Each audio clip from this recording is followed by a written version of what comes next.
Most calm parenting advice sounds right, but somehow it falls apart the second real life shows up. You know the advice. Stay calm.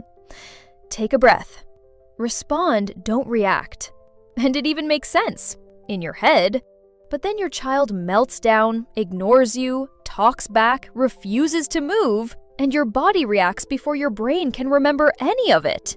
If you've ever wondered why this keeps happening, this video is for you. Welcome to Childhooder, the place where parenting finally makes sense.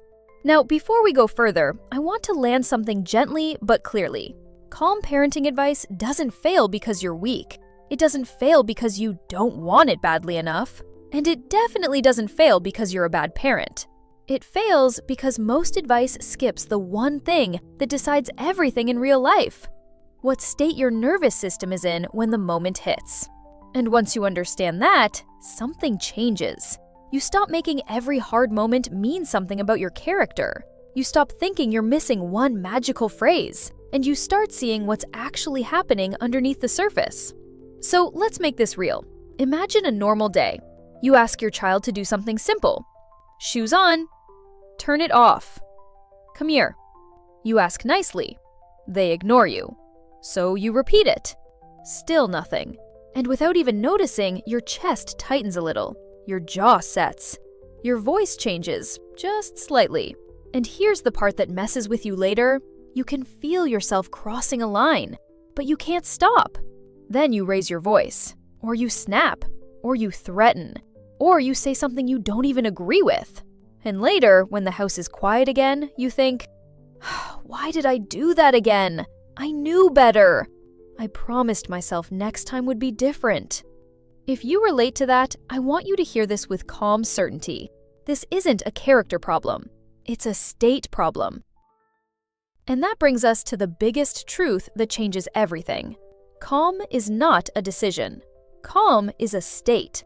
You can't access a calm response from a nervous system that feels under threat. So if you've been trying to choose calm while your body is flooded, you've been trying to run the right idea through the wrong system. That's why it works on a good day and disappears on a hard day. Now, let's put simple science behind this, because once you understand the mechanism, you stop blaming yourself. When stress rises, your brain shifts control. The thinking part of your brain, the part that reflects, plans, and chooses, starts losing the microphone, and the survival part takes over. Not because you're dramatic, not because you're broken, but because your brain is designed to protect you. So in that moment, your system is not asking, what's the best parenting strategy right now? It's asking, how do I stop this intensity? That can look like yelling, threats, repeating yourself louder, getting harsh, or going cold. So when someone tells you in that moment, just stay calm, it's like telling someone who's sliding on ice, just stand steady. The advice isn't wrong, it's just incomplete. And when advice is incomplete, something painful happens. Parents start thinking the failure is them. That's just who I am. I'm not one of those calm parents. I guess I'm just reactive. But that conclusion is false. So let's bridge into the real reason calm parenting advice fails in real life. Most calm parenting advice assumes three things that are usually not true. First, it assumes you're already regulated. Second, it assumes you have access to reflection in the moment. Third, it assumes willpower is enough. But real-life parenting doesn't happen in a quiet room. It happens when you're tired, when you're late, when you've repeated yourself 10 times, when your brain is carrying the mental load, when you're worried about your child's future, when old buttons get pressed. So the moment isn't only about your child's behavior, it's also about your capacity. And if your capacity is depleted, calm advice doesn't feel helpful. It feels like pressure, like one more standard you're failing to meet. And that's how parents end up stuck in the loop. You try hard, you slip, you feel guilty, you promise yourself you'll do better, you consume more content, you collect more right answers. Then you slip again, and the pressure grows. So here's the real question. If try harder isn't the answer, what actually helps? Here's the shift. We're not here to give you a longer list of things to do. You already have enough do this in your life. What actually helps is understanding what your nervous system is doing, and practicing a different inner relationship with yourself in the moment.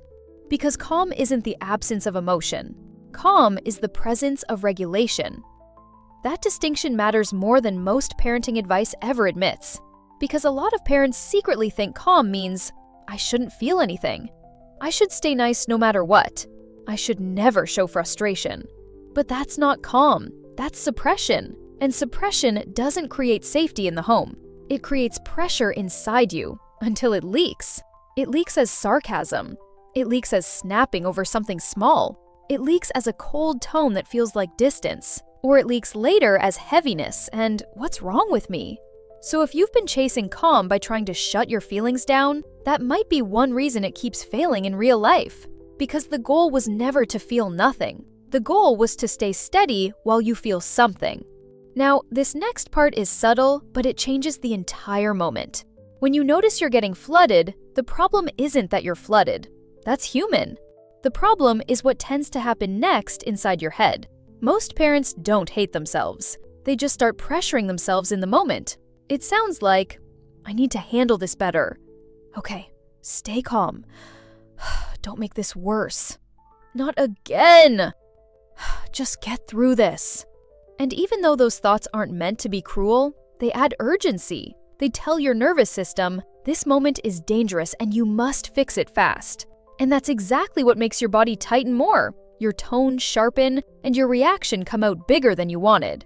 So instead of pressure, the shift is self-leadership. Not positive thinking, not pretending you're fine, just a calmer inner direction. Something like, okay, I'm activated. That's information. I don't need to solve this in 10 seconds. My next move can be smaller. I can come back to connection. Those sentences don't excuse anything. They don't remove boundaries, they just reduce threat. So your thinking brain can come back online. And that's why this actually works in real life. And by the way, if you're watching this and thinking, I don't want more advice, I want a way to practice, that's exactly the next step. I'll leave it in the pinned comment. Not as pressure, just as a place to go when you're ready. Now let's get back to why calm disappears in real moments. Because here's what's happening under the surface. When your nervous system feels threatened, it goes into protection. And protection is fast. It's not thoughtful. It's not strategic. It's not the parent you want to be. It's your system trying to end intensity. So the goal isn't be calm. The goal is reduce threat internally so you can access choice. Now let's widen the lens, because this isn't just about you. Your child's meltdown is often not bad behavior. It's a nervous system event too. When your child is escalated, their thinking brain is also offline. So if you respond with threat, you don't get cooperation. You get more survival. That's why control often increases chaos. And that's why the thing that helps most isn't force, it's stability. It's you becoming the steady signal in the room. Sometimes that means fewer words. Sometimes it means getting closer. Sometimes it means softening your face. Sometimes it means saying, I'm here. We're going to get through this. I won't let this become scary. Because children don't learn calm from being commanded. They learn calm from being with a regulated adult. And here's the relief most parents need. Even when you lose your calm, you're not doomed. Because the real power move in parenting isn't perfection. It's repair. Strong families aren't calm all the time. They repair quickly. So a repair can sound like, I didn't handle that the way I wanted. I got too intense. I'm sorry. Let's try again. That doesn't weaken authority. It builds trust. It teaches your child something deeper than obedience. When things go wrong, we come back. When emotions get big, love stays. When someone messes up, we repair. That is emotional strength. Now let's tie everything together clearly, so you leave this video with a map, not a vibe. Calm parenting advice fails in real life because it asks for behavior without building the state that makes that behavior possible. It says, stay calm, but doesn't teach you what to do when your nervous system is flooded. It says, use this script, but ignores that scripts disappear when you feel threatened. It says, respond, don't react, but doesn't show you that internal pressure, that handle this right now feeling is often the thing that pushes you into reaction. What actually helps is not more tips. It's a deeper understanding of how nervous systems work, and a practice that turns that understanding into instinct. And this is the core principle we repeat here, because it's the truth.